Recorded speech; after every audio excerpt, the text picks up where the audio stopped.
Olá malta, meu nome é João Mendes. Alguns conhecem-me, outros, se calhar mais ligados à religião, só me estarão a conhecer agora. Sou um humorista / comediante e fui desafiado a participar num evento que ainda não foi batizado, ainda não temos nome, com algumas pessoas. Como é que eu posso denominar isto?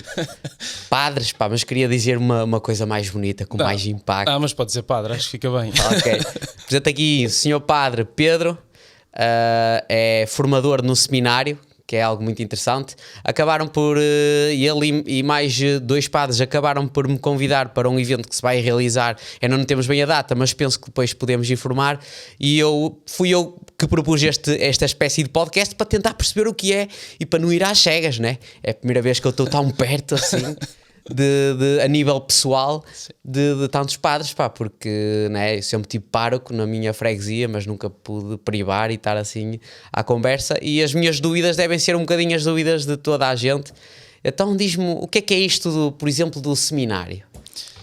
Ótima pergunta para começarmos. Primeiro aqui agradecer a forma como nos acolhes, a forma também como nos desafias aqui nesta conversa. Então, essa é uma pergunta, diríamos, que surge sempre que alguém sabe que eu sou padre, a pergunta logo é: o que é isso de seminário? Se tem para lá uma série de liturgias quaisquer que se fazem muito secretas, rituais muito secretos. Desculpa, acaba por ser uma escola normal ou é algo mais, sei lá, nós temos essa dúvida, pá. Sim, o que será lá dentro? Na prática, o que é que acontece do seminário onde eu estou? Se quisermos, aquilo é a partir dos 18 anos, portanto acolhemos jovens a partir dos 18 anos que colocam a hipótese de serem padres, portanto no horizonte colocam essa hipótese para serem padres, e há aqui um tempo de formação de alguns anos, uma formação que não é só do tipo de escola, portanto não é só académico, eles fazem um curso na Universidade Católica, mas não é só o curso, depois há aqui toda uma outra parte, uma formação complementar que visa preparar as pessoas não só intelectualmente, mas que sejam capazes também de depois saber dar razões da fé e dialogar com o mundo que é de hoje. Portanto, não é assim um sincretismo do que lá se passa, não estão 24 horas a rezar por dia. É porque isto não se fala muito, não é um assunto que se fala. Nós, quando falámos em seminário, eu imaginava, vai-me perdoar posso tratar por tu? Por tu, claro. Posso? Até porque eu sou sincero. Eu sinto que estou a falar com um amigo, com uma pessoa, né? Sei lá, eu fiquei com aquela imagem de padre antigamente, era sempre uma pessoa mais velha, era diferente, sabes? Exatamente. Agora até estou a assimilar mesmo e acaba por ser engraçado. Mas eu imaginava o seminário como uma cena de, sei lá, eles estão presos lá dentro o dia todo a levar com aquilo. Pá. Sim, a ideia que temos é quase essa, uma espécie quase de prisão, muros muito altos, eles estão lá dentro, não saem de lá dentro, estão a preparar-se com uma coisa que ninguém sabe para depois virem cá para as paróquias. Mas não, são jovens, portanto, comuns, filhos deste tempo, que vivem também com os desejos, com os anseios, com as dúvidas próprias de um jovem deste tempo, que se procuram preparar o melhor possível para este tempo. Claro que sim, tem momentos em que rezam, mas imagina, rezam, temos 2 momentos comunitários durante o dia, um de manhã e outro ao final da tarde, pois claro, cada um terá um momento mais pessoal, mas depois no meio disso há todas as outro coisas que fazem. Por exemplo, temos um grupo de teatro, temos um grupo... Dentro do seminário, um grupo de teatro? Seminário, sim, que portanto fazem teatro, temos um professor que nos ensaia, portanto tem um grupo de teatro que depois vão andando aqui por estas zonas a fazer-te concorrência. Mas é importante o teatro, ou seja, a atuação também na profissão, ou é mais porque a mim o teatro ensinou-me, por exemplo, mais a falar em público, a falar para público, sobretudo a saber desenrolar as palavras, aprender muito a falar devagar, que eu era muito trapalhão, ainda só às vezes. É importante nesse aspecto? Sim, é também desse aspecto, tu capacita-te o saber estar em frente a um público, a capacidade também do improviso que te dá, mas depois também te tira de uma zona de conforto, portanto coloca-te diante de uma série de pessoas e durante algum tempo, dá-te esta capacidade, como dizia, da improvisação, mas depois também te dá a disciplina própria de um teatro, de saber que há coisas tempos que eu tenho que cumprir, trabalho que eu tenho que fazer para depois as cenas serem muito direitas, portanto é de facto uma mais-valia.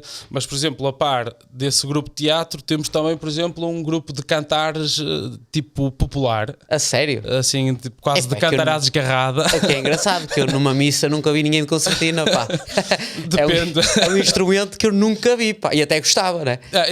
E há lá, portanto, temos esse grupo que é precisamente para isso, portanto, que é também pegar algo tipicamente do Minho, que é os catares populares. E talvez também para abstrair um bocadinho, né? E é depois também uma forma também de te preparar noutro ambiente. Portanto, como vês, não é só a parte, claramente que há uma parte onde tu rezas, naturalmente, onde te formas e vais à universidade, tem necessariamente que haver, mas depois o tempo ocupa-se com, como te dizia, com o teatro, como te dizia, com este grupo de cantar. Há esta ideia que é preciso ser muito inteligente para ser padre, porque dizem que é preciso estudar mesmo muito. É preciso estudar, é um facto. Pois, pô. Eu já não conseguia ser padre dessa forma. É preciso estudar, como também é preciso estudar em qualquer outra. Sim, mas dizem que é bem difícil, não é? Tem as complicações próprias de um curso universitário, não é tão difícil quanto isso. Tem uma exigência. Agora estás a ser humilde, estás a ser humilde porque és inteligente. Se calhar para mim era difícil, não é? Não, eu acho que é depois do. Também o seminário depois também te dá isso, dá-te hábitos de estudo, não é? Só o facto de tu viveres com mais gente que sabes que naquele momento está a estudar, tu até podes não estar a estudar, mas pelo menos estás a pensar, eu devia estar a estudar, porque alguém está a estudar. Que é engraçado, vocês estão todos lá dentro, são várias pessoas lá dentro, falam, têm desafios, têm diversões, por assim dizer. Sim. Aquilo é uma espécie de Big Brother, só que ninguém é expulso. Né? Mais ou menos. E a voz é a voz de Deus, por assim ser. Mais ou menos. Há muitas distinções, portanto, mas imagina, estamos no seminário, mas estamos em permanente contacto com a comunidade à volta, portanto não estamos lá fechados e não sais só de ano em ano, não tens o contacto, quanto mais não seja, porque vais à faculdade e afora, e depois tens um ambiente académico próprio de uma universidade que também é saudável, que participes e que conheças, porque isso também é saudável. E faz amigos no seminário? Faz-se amigos para a vida, portanto depois crias ali um ambiente de irmandade, não é? Porque depois tu vives 24 ou 24 horas com aquele grupo e portanto isso faz com que cries relações que são de amizade, que são para a vida, mesmo aqueles que depois seguem outros caminhos quaisquer, tu depois tens aqueles que são de facto amigos, mesmo do ambiente de irmandade que consegues criar. Epá, eu vou intermeter-me um bocadinho na tua vida profissional, pá, porque eu realmente estou curioso. Eu quis fazer este podcast, nem é uma coisa normal, né? Eu sei que houve vários humoristas que foram falar com o Papa, eu não tenho, nem tive essa oportunidade, por isso... Vamos meter uma cunha para ver se ainda vais. Nada como falar com um formador de seminário. Eu já estive aqui há alguns dias a falar com alguns párocos aqui das freguesias vizinhas, às minhas. Hoje em dia, numa profissão, vais-me perdoar o termo, que acaba por ser às vezes bastante polémica, há bastantes falhas. Como é que é ser padre hoje em dia? E sobretudo, porque tu tens quantos anos? 27. 27? 28. Pá, o tempo passa devagar quando se é padre. Pá. O que é que te levou a ser padre nos dias de hoje? Sim, portanto não tive nenhuma revelação particular, portanto, não tive Deus assim a vir ao meu ouvido e dizer, Pedro, quero que tu sejas padre, portanto não acontece assim uma revelação muito particular. Entra a fé, anjo, acaba por entrar a fé neste aspecto. Sim, mas vem um anjo que te diz ao ouvido, vais ser padre, não é isso. Eu acho é que Deus serve-se e chama pessoas a serem padres, mas isto acontece de forma, portanto, através de situações, de circunstâncias que te acontecem muito no cotidiano, portanto, naquilo que é a normalidade dos teus dias. No meu caso surge, portanto, eu vivi num ambiente rural, como tu, assim. Portanto, numa quinta. Vais-me perdoar, Pedro, mas numa quinta eu não sou nenhum agrobeto. Eu fui uma pessoa humilde, ok? Não sou agrobeto. E até estou contente de falar com um agrobeto que seja padre, pá. Exatamente. Padre, sim. Vi num ambiente, portanto, que é rural. E, portanto, tinha uma proximidade muito grande, como é próprio com todos os meus familiares. Havia um familiar primo meu, que era padre. Então eu dizia na brincadeira, quando era mais novo lá em casa, eu quero ser padre, quero ser como o Vítor, que era o meu primo. No início, ninguém me levava a sério. Portanto, era aquele típico miúdo, portanto, não entrava dentro do estereótipo. Mas já estava ali a ideia. Exato, mas era o tipo brincalhão, estava sempre a fazer asneiras, portanto, dizia, este não vai ser padre, isto é impossível que seja padre. Quando dizia aquilo, até já surgia ali um bocado de brincadeira, vais ser padre, vais, claro. Conforme fui crescendo, este desejo foi-se mantendo e depois houve um momento em que acabo por entrar para o seminário. No início, com esta ideia, quero ser como o meu primo, a ideia lá nem sabia lá o que era propriamente ser padre, o que é isto de ser padre, mas havia esta ideia de que quero ser como, e depois fui crescendo, a ideia também se foi maturando, foi ganhando outras convicções e acabei por dar o passo e entrar para o seminário. Há quantos anos é que já és padre? Sou padre há 4 anos. Não és muito, pá. Não, há 4 anos. Ainda não fez 6 anos sequer, não. Pá. Sim, senhor. Há 4 anos. 4 anos. Não é muito tempo. Ainda faltam muitos, Pedro. Sou quase há quanto tempo como tu humorista? É mesmo? Se for a ver assim, é mesmo, pá. Eu estou a adorar, só que temos uma diferença, pá, que eu não preciso cumprir o celibato, pá. Eis a questão, não é? Pergunta para 1 milhão, não é? Pá, se é que podemos falar nisto, que claro, eu também, sim. Lá está, eu gosto de brincar e hoje até estou mais num registro mais sério, até que nem uso chapéu, porque, não é? Pode-se falar neste tema ou é tabu de certa forma? Não, eu acho que não é de modo nenhum tabu. Portanto, eu vejo o celibato, acho que há aqui 2 assuntos ou 2 temas que são importantes para falarmos do celibato. Primeiro vejo como uma opção radical pela amizade. Depois a confiança de fazer parte de um projeto do qual eu não sou dono, do qual eu não sou autossuficiente, mas que participo com os outros. Okay. Depois de uma entrega total que faço à missão que me for confiada. Perguntar-me-ás, mas se tivesses família não te podias também entregar totalmente a uma missão? É discutível. Nesta altura, o que é que nos parece? Que é uma entrega que é total a um projeto que te é confiado. No meu caso vai ser formador no seminário, podia ser estar em paróquias e noutro qualquer lugar, mas partimos sempre deste pressuposto que é uma entrega que é total a uma missão que te é dada. De uma opção radical da amizade, portanto, de te relacionares com aqueles que te são confiados. E depois participas num projeto do qual tu nem és dono, nem és autossuficiente, mas que participas com os outros. Portanto, é ver destas 2 formas, da total entrega à missão que te é confiada. E portanto, se tivesse uma família, naturalmente que ia exigir aqui uma divisão, portanto aquela que era a família e aquela que era o nível de dedicação nunca iria ser o mesmo. A tua família acaba por ser a própria religião e entrega total, portanto, a paróquia. Eu imagino e muita gente diz que os padres deviam casar pelo menos para saber o que é o inferno. Epá! Estou a brincar. Eu ainda não casei, Pedro, mas já sinto o quentinho dos pés ao longe. Acho que não é isso, é brincadeira. E a questão também não se coloca pronto, não tinhas maturidade para casar, também não é isso, porque eu acho que a maturidade que se pede a um padre é a maturidade que se pede a alguém que está disponível para casar. Em primeiro lugar, se calhar também é algo que tu és um ser humano capaz das tuas decisões. Ninguém te obrigou a chegar ali. Olha, tens de ser padre, disto aqui surge o celibato. Tu, obviamente, que tu já ponderavas. Exatamente, então não é uma coisa que te aparece no final da formação, olha, agora tens de cumprir o celibato. Claro que sim. Já sabes que há o celibato, portanto agora naturalmente que tem que ver agora a forma como desmistificamos o celibato. Não partimos agora deste momento somos anjos, continuamos a ser humanos, que na entrega que fazemos com aqueles que nos são confiados queremos testemunhar o amor de Deus também a esses. Claro. E acabas por dedicar a 100% sem distrações. E sem esta entrega total, que é como eu sou, como vivo, com aqueles que são os meus talentos, também com aqueles que são os meus defeitos e as minhas contrariedades, mas entrego inteiro àquela que é a missão que me é confiada. E sem isto também temos pouco para dizer às pessoas sobre quem é Deus e sobre o que é o amor. A forma de viver o amor de Deus na minha vida é esta total entrega àqueles que me são confiados, com uma opção radical pela amizade. Se me perguntas, serias feliz se fosses pai e se fosses casado? Eu acho que sim. Agora a questão que se coloca aqui relativo, não é essa. É relativo. Eu acho que a questão é vista de outra forma, que é, não é só onde eu seria feliz, mas é onde é que eu acho que posso criar condições para que outros se sintam mais amados e mais felizes. E esta é a questão.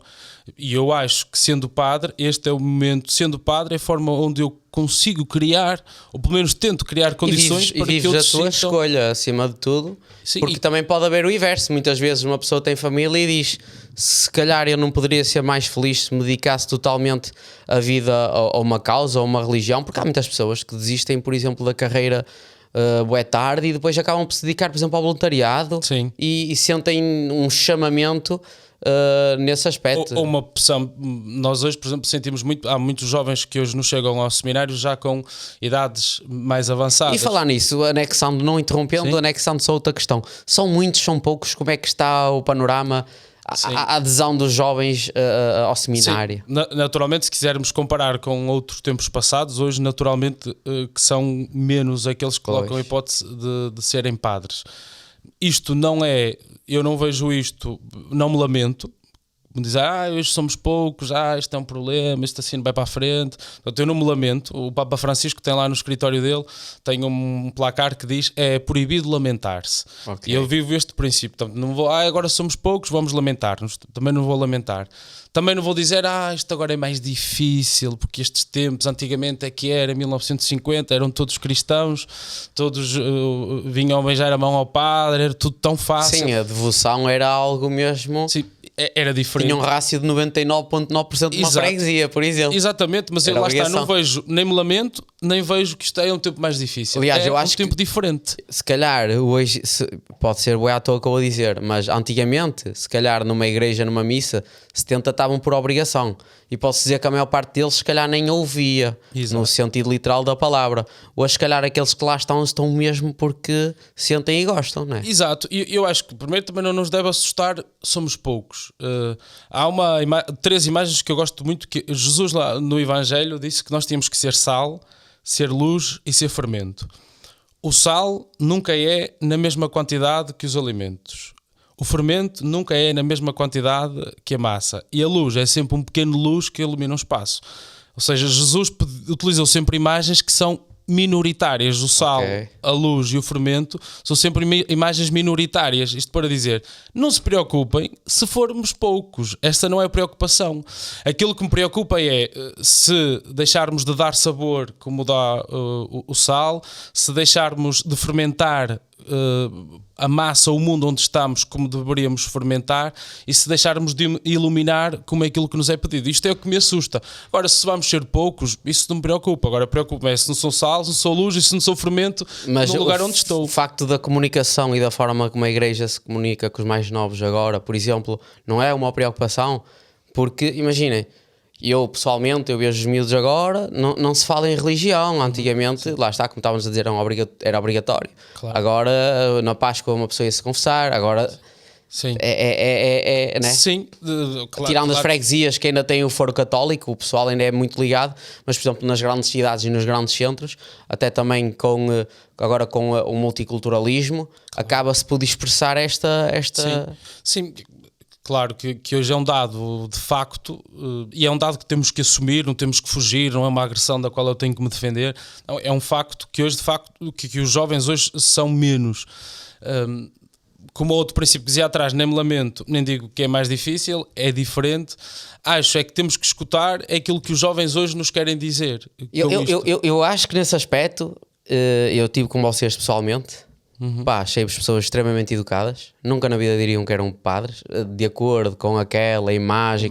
Pré-concebida, claro. de que, né? Porque isto, eu acho que isto é que era o que se devia mostrar ao pessoal, que vocês acabam por ser pessoas exatamente igual a nós. Por exemplo, o facto de estar Judy aí significa muito, tem um maior significado que aquilo que pensas, né?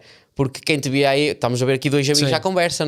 Sim, eu percebo da imagem que criamos. Exatamente, eu acho que é fixe isto. Eu acho que às vezes, se calhar, desconstruir certas imagens pré-concebidas é fixe para o pessoal se juntar mais. Sim, eu acho que, e é também isso que eu procurando fazer. Tem um princípio para mim que é, vivo uma diferença que é silenciosa.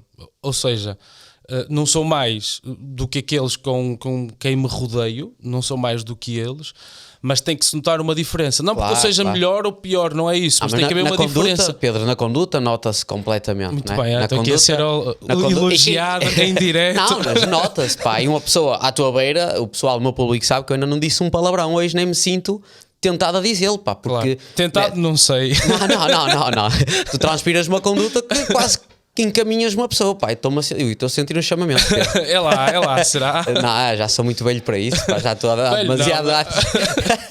Já estou há demasiados anos na comédia, pá, já não dá. Eu acho que é sobretudo isso que estás a dizer, que é uma diferença que tem que ser silenciosa. Portanto, tem que perceber que é um testemunho, tem que perceber que é diferença, mas não tem que andar escrito na testa que sou padre. Exatamente. Mas pela forma como vou falando, vão percebendo, não é? Há um santo que diz: ide e pregai o Evangelho, se necessário, usai palavras. Okay. Portanto, a ideia é, pela diferença com que vives, que mais uma vez dizendo, não é ser melhor nem ser pior, mas há aqui uma diferença, há aqui um testemunho que é silencioso, é capaz de pelo menos interrogar. Não vamos converter todos, mas é pelo menos capaz de interrogar. Eu tenho uma teoria, se me permites partilhá-la, Pedro, imagina, hoje o pessoal mais jovem claramente está mais afastado em proporção comparado a antigamente, está muito mais afastado em grande escala até da igreja. Mas eu acho que vai haver um processo em que quase todos vão procurar redenção, pá. Porque hoje em dia o conceito de família, na minha opinião, está um bocadito, está em mudança. Não vou dizer que está a piorar ou melhorar porque é polémico e não vou fazê-lo, mas está em mudança, está a alterar-se de certa forma. As pessoas estão-se a desencaminhar cada vez mais no mundo, que é hoje em dia um mundo onde temos, por assim dizer, o pecado, entre aspas, de todo tipo mais acessível, né? Tens vários vícios mais acessíveis. Eu acho que um dia vai haver muitas mais pessoas a procurar a redenção.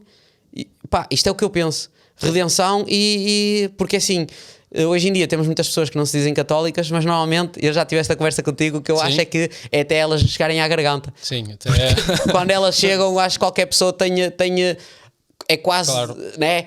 Ai meu Deus, é invocar, que faz parte do mandamento, não invocar em vão. Exatamente, mas muito bem, terceiro. Fizeram aqui, esteve o terceiro, a catequese toda. Eu é que não quis seguir mais, não podia ser sacristão, Pedro. Não, opa, eu acho antes de continuares, o pessoal sabe que eu estou a brincar e é de louvar, aceitares as brincadeiras. Estamos nesse registro. Espetacular, pá. Se não estivesse nesse registro é que seria diferente.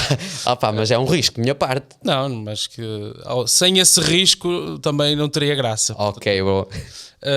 Sim, eu relativamente àquilo que estavas, portanto, a dizer, eu acho que há uma crise naquilo que é institucional, a família, mas não é só a família.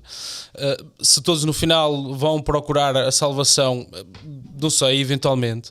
O que eu acho é que a Igreja continua, apesar de todas as asperezas pelas quais vai passando, a Igreja continua a oferecer uma proposta de sentido para hoje. Certo, precisará de ajustar alguma linguagem, certo? Há formas que pode ter que atualizar, mas continua hoje a oferecer para muita gente uma proposta de sentido. Ainda que eu a negue, ainda que eu me distancio, eu sei que há ali sempre uma proposta de sentido que pode transformar a minha vida, se eu quiser. Mas a Igreja continua a manter-se como uma proposta de sentido hoje para quem quiser. E eu acho que isso não muda e isso continua pelo menos a questionar, a inquietar. E eu acho que não está tudo perdido, nem é sequer a expressão correta. Mas, por exemplo, um casamento, uma pessoa pode casar por civil, mas nem é pela beleza da cerimónia, mas sei lá, o significado de tudo ainda está em nós, isso de procurar uma igreja, certo, de procurar um padre para celebrar um casamento. A mesma coisa que eu partilhei contigo, por exemplo, no Natal. Para mim não é um Natal se eu não for a beijar o menino, à missa, pá, e preferencialmente vou sempre à freguesia onde cresci, que é a Vila Seca, em Barcelos. Claro. É lá que voltar às origens. Sei lá, dá-me aquela... Não sei, pá, é diferente, percebes? E para mim é importante isso. E é o que eu dizia, que eu acho que continua a oferecer sentido, continua a oferecer uma linguagem simbólica, todo o ritual está todo carregado de simbologia, às vezes até nem entendemos, mas há aqui qualquer coisa de simbólico e de sentido que continua a mexer comigo, continua a inquietar-me. E eu acho que isso continua. Acho que isso, muitos jovens, não só jovens, mas continuam a deixar-se também questionar, pelo menos por toda essa linguagem simbólica, por toda esta oferta de sentido que a Igreja hoje... E há uma evolução mesmo nas cerimónias, porque uma missa... Pá, não sei se eu sequer devia falar disso, porque eu não tenho conhecimento suficiente para falar disto. Tenho conhecimento da experiência e o que eu vivi. Mas uma missa, quando eu tinha... Porque eu sou uma pessoa que tem mesmo memórias apuradas. Uma missa, antigamente, quando eu tinha 6, 7 anos, não era a mesma missa que eu vou agora a uma igreja. Ou seja, a missa acaba... O esqueleto é o mesmo. Sim. Só que acaba por haver... Olha, no coro, a nível musical, é muito diferente, pá. Claro. É muito diferente, lá está, por exemplo. O conteúdo...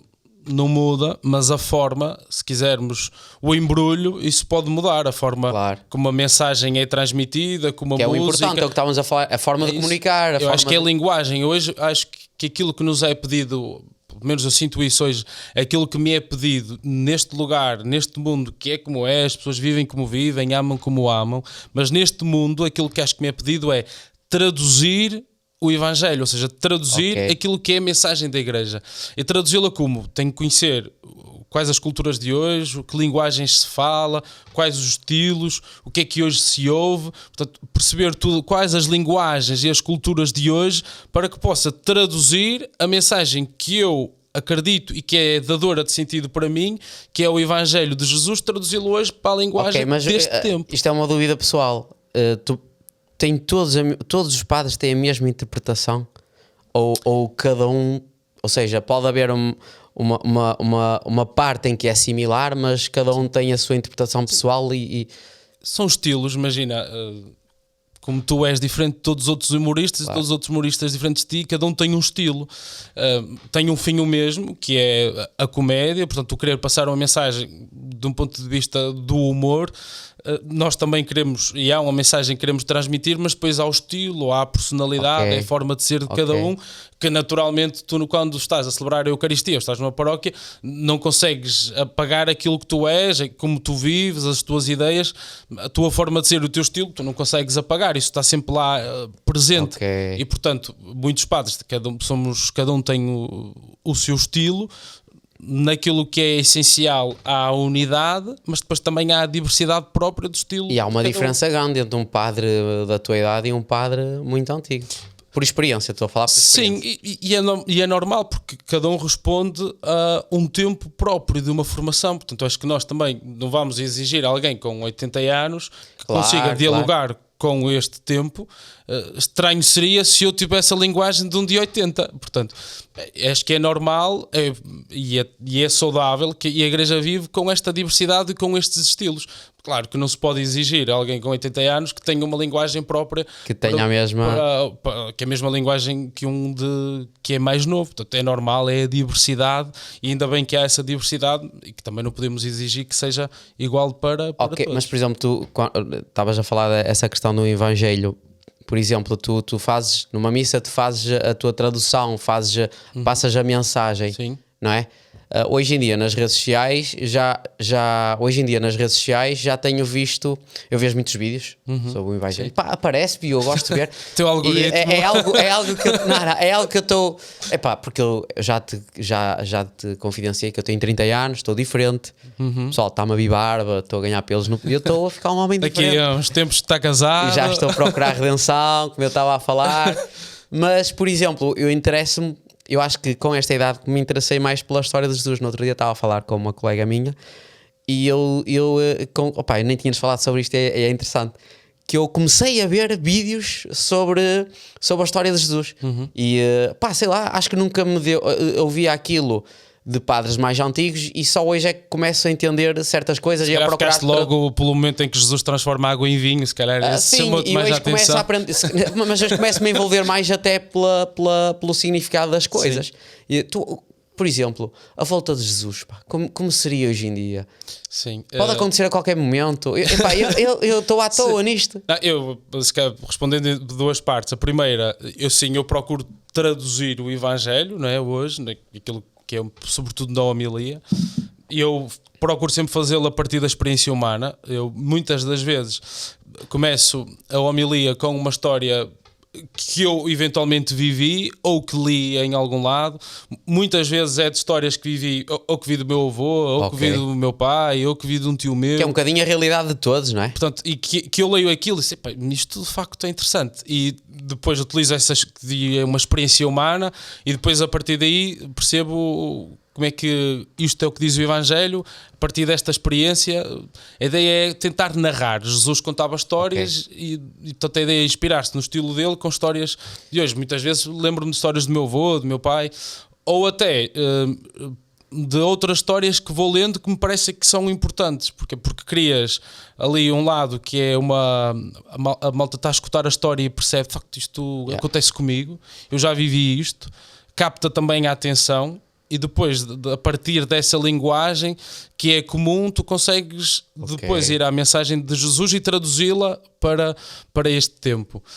E eu acho que isso é tremendamente importante, também é desafiante, mas isso é muito interessante. Se ele voltasse hoje em dia, ia ter que arranjar uma forma nova de comunicação. Achas que Jesus poderia ter TikTok? Ou achas que Jesus, de certa forma, já está presente, não é? Mas, se ele hoje estivesse cá, se ele usaria TikTok, eu fico mesmo curioso com esse tipo de coisas. Ninguém sabe ao certo. TikTok, o Instagram tinha um problema, porque ele só ia ter 12 seguidores e um deles ia deixar de seguir. Esta aqui é muito boa, Pedro. Só ia ter 12 e um ia deixar de seguir. E depois não sei como é que ele ia conseguir falar. Nem sei como reagir a isto. Sou sincero, pá, não estava a contar com esta. Eu aqui a segurar. Sim, mas também não sei como é que ele ia conseguir portanto, passar uma mensagem com 40 segundos num Reels de 40 segundos. Eu não sei se tu estás a ter noção do impacto da mensagem que estás a passar aqui. Tu és padre e acabaste de fazer uma brincadeira. Não acabaste de gozar, acabaste de fazer no fundo uma brincadeirinha com.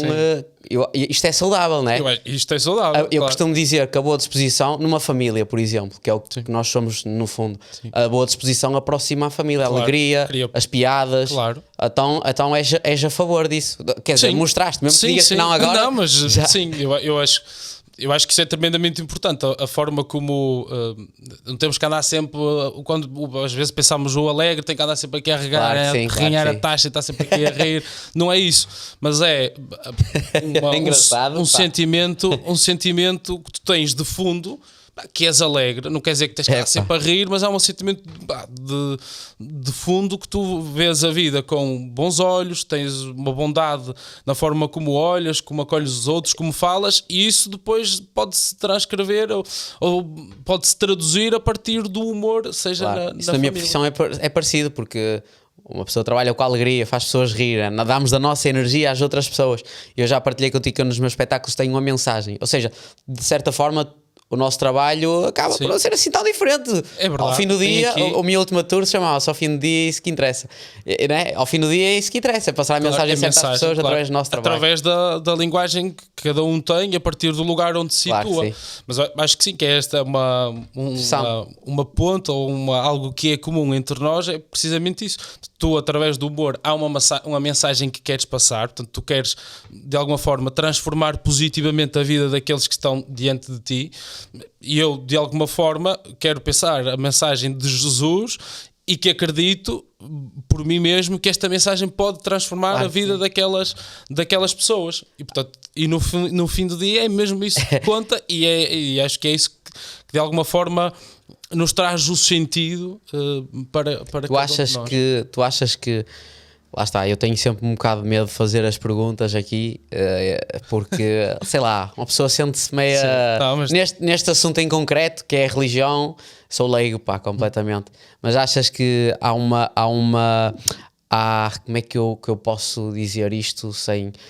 Achas que a nível de, por exemplo, saúde mental, achas que há um contributo, é isso que eu queria dizer, achas que há um contributo positivo, por exemplo, na igreja? Sim. Se Jesus voltasse, ele ia resolver os problemas da ansiedade, os problemas existenciais? Eu acho que ele pelo menos ia ter, mas Jesus voltava. O que eu sinto é que eu acho que ele falar claramente que a ansiedade, depressão, crises existenciais seriam temas que ele naturalmente ia tocar. Eu acho que pelo menos, sei lá, 2 ele iria tocar. Um era a ideia ou o paradigma, o modelo que nos tentam impingir e vender da perfeição, e o outro, também um modelo que nos tentam vender a toda força, que é do sucesso. o da perfeição, que se vende muito nas redes sociais. Já tivemos também a oportunidade numa altura de falar disto, do dilema das redes sociais, quando tens aquela personagem que está tira uma fotografia, postou a fotografia numa rede social, sentou-se no sofá à espera que os likes caiam. Por exemplo, eu tenho a certeza que a partir deste podcast vão haver muitos padres a dizer, aquele padre é fixe, quero ser igual. Lá estão eles estamos cheios, isto é... Mas eu acho que as redes sociais vendem-nos este modelo da perfeição, não é? Estão os likes a cair, como ela estava, e eu toda contente, estão os likes a cair. As redes sociais têm o ponto positivo e o ponto negativo. Normalmente também só se fala mais dos pontos negativos. Sim. Mas já há grandes pontos positivos também. Ainda há pouco ainda há pouco, sempre tivemos pessoas doentes que não têm tantas ajudas do Estado. Sim. E através das redes sociais encontram uma saída, não é uma saída, mas um conforto e soluções. Eu acho que, claro, que as redes sociais têm estes dois lados. Se me falas, se quisermos ver pelo lado negativo, acho que esta da perfeição, ou do modelo de perfeição que tentam vender, não é? Do tal, postei a fotografia, estou a olhar, like, já um comentário negativo, vou ver a foto, vou ver a minha cara, o que é que não está bem. Exato. Porque é um modelo que tentam vender tens de ser sempre super sorridente, tens de ser super produtivo. E a religião passa-nos precisamente o contrário. E a religião diz-te, o cristianismo diz-te que tu não tens que ser perfeito. Exatamente. Diz que tens é que ser inteiro. Ou seja, a imperfeição é uma condição necessária para a perfeição. Muito bem, final. Aqui, sim senhora. Mas não achas que, imagina, voltando ao tema da saúde mental, uma pessoa que seja católica e que converse com Deus, acho que posso dizer assim, seja por oração, seja... Mesmo, e isto também para as pessoas que nos estão a ver que podem ser céticas, porque certeza que eu tenho pessoas no meu público que são ateus, mesmo para esses, o simples facto de tu sentires que estás a confortar-te com alguém que não te julga, que te ouve ou que está lá para ti, não é? Porque Deus é sempre a nossa última, é sempre a casa, é sempre, exatamente, é quando estás à noite na cama sozinho, tu pensas nele. E eu tenho quase a certeza que quando nós estivermos todos às portas dela, que vamos todos pensar nisso, ou quando formos idosos, porque não é à toa que os idosos, a minha avó e o meu avô, aquilo...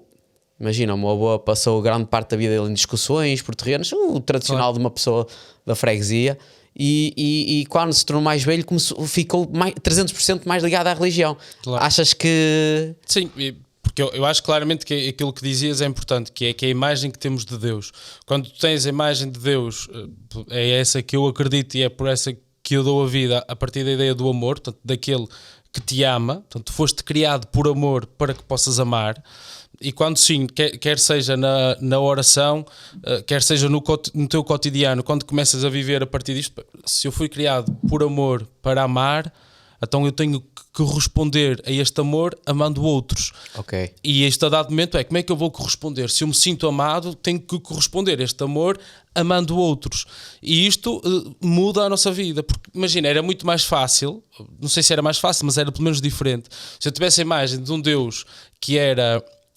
um totalitário, isto depois permitia-me que eu pudesse ser também um totalitário.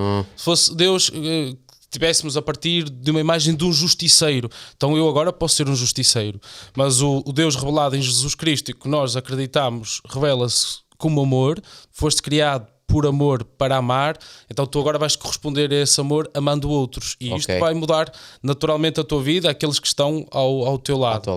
A imagem que tu tens de Deus muda também aquela que é a tua conduta, a tua forma de ser e a tua forma de estar. Se partes deste princípio que ele é amor, então eu quero amar outros porque quero corresponder a este amor. Então algo à minha volta também vai mudar, porque a minha conduta vai também mudar e o meu testemunho vai ser este. Portanto, acho que sim, que a forma como nos relacionamos com Deus e sobretudo o Deus em que nós acreditamos, porque há muitas imagens de Deus nas quais eu não acredito, portanto nessas eu também sou ateu, não é? Se me disseres Deus justiceiro, um Deus vingativo, Deus castigador, um Deus que cai em cima dos pecadores, não é?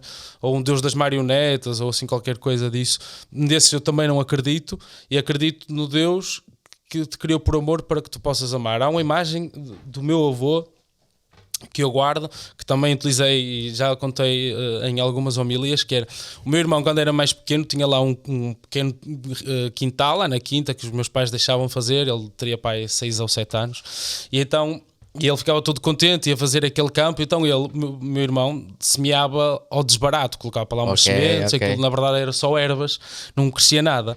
E ele ia todo contente ao meu avô que morava perto da nossa casa, ia lá e dizia-lhe: olha, vou andar a ver aquilo que eu semeei. E o meu avô vinha todos os dias ver o que é que o meu irmão tinha semeado no campo, e ele não tinha semeado nada de jeito, porque aquilo era só ervas. Claro. E o meu avô vinha todos os dias, despendia de uma agenda de tantas outras coisas que podia ter que fazer, e despendia disso para vir com o meu irmão ver o campo que ele tinha semeado, que na verdade não tinha nada. E isto é uma imagem de Deus. Portanto, que te acolhe na verdade daquilo que tu és, na verdade daquilo que tu tens, claro, convidando-te a que possas ser ainda mais, mas que te acolhe como tu és a partir do lugar em que tu estás. E depois sim, a partir daí convida-te a ser mais, convida-te a outras causas que te mobilizem, mas aceita-te a partir do lugar onde tu estás e com aquilo que tu estás a viver. Agora estou a sentir-me não te exige que tu te convertas primeiro e depois Deus é que te aceita. Okay. Não, isso é uma consequência. Quando tu te sentes amado por Deus, a tua vida vai mudar. Agora Deus não exige, tu tens que te converter primeiro e depois é que podes vir para a igreja. Okay. Não, isso é uma consequência de tu estás na igreja. Estou na igreja, depois daquilo que eu ouço, daquilo que eu testemunho que eu vejo, então aí sim, eu acho que a minha vida pode mudar. Vocês têm esta coisa, pá, de falar bonito, meu. Se quiseres, tem ali as fichas de inscrição para o pré-seminário. Não, se quiseres. não, pá, acho que, pá, fala-me um bocadinho sobre o evento, pá, que estás a pensar, ou que estão em conjunto, sim, é mais assim a sim, forma acertada nós, de fazer. Não sei se já estão numa fase avançada da ideia, ou se ainda estamos ainda assim a maturar, já temos o essencial que és tu. Sim, opa, eu aceitei alinhar porque eu acho que eu tenho 30 anos, malta, e eu tenho que começar a dar o meu contributo à comunidade de forma mais ativa, pá. Perdão dos pecados. Pá, perdoar a gula, que eu tenho imenso. Não, sim, então o que é que nós queríamos com este evento? Era o quê? Era sobretudo fazer mais ou menos aquilo que estamos a fazer aqui, partir de um pressuposto que ambos temos algo em comum, que é que passamos uma mensagem, e fazermos um evento onde possamos testemunhar pelo cotidiano, por coisas simples, ou numa expressão que tu usas do ostentar o simples, daquilo que é o simples, daquilo que é o nosso cotidiano, tu fazeres e cumprires aquela que é a tua missão, alegrares aqueles que estão ao teu lado, e eu poder testemunhar e falar de Deus através daquilo que também é simples, daquilo que nos vai acontecendo. Basicamente vamos estar a fazer isto. Sim. Mas todos juntos, pá. Exatamente. Eu acho que vai ser fixe. Acho que em breve vamos poder dar mais novidades sobre esse evento. Vai ser cá em Barcelos. Exatamente. Né? Isso já podemos avançar. Será cá em Barcelos. Ok. E vai ser fixe, pá. Eu vou estar lá, por isso. Vai ser garantia, não é? Espero não estragar eu. Não. O momento alto da minha carreira com o João Mendes. Depois a partir vai ser sempre a descer. Pá, eu já agradeço de coração teres aceitado se quer fazer este podcast comigo, pá. Eu acho que me portei bem. Muito bem. Normalmente eu sou considerado um jabardo, pá. Estou sempre a fazer. É impecável. Achas que vão criar outra imagem agora a partir. Acho que agora eles vão criar uma imagem minha séria. Pelo menos já vamos, sei lá, houve aqui pelo menos alguns conceitos que fomos falando, depois teremos também nesse dia a oportunidade para ir falando destas e de outras coisas que possam surgir. E eu não estou assim tão por fora como pensam, malta, porque eu fui escoteiro toda a vida e as missas escoteiras eram as mais bonitas, pá. Muito bem. Era espetacular, pá. Quando cantávamos o Somos Ilhas no fim da missa, todos colenses, pá. Era lindíssimo, pá. Já te ofereceste para ser sacristão? Já recordaste? Fui uma vez, mas não correu muito bem, pá. Eu tenho a minha capacidade de aprendizagem e retenção daquilo que me ensinam é mesmo... Eu sou mesmo de aprendizagem lenta. Eu não sou um gajo...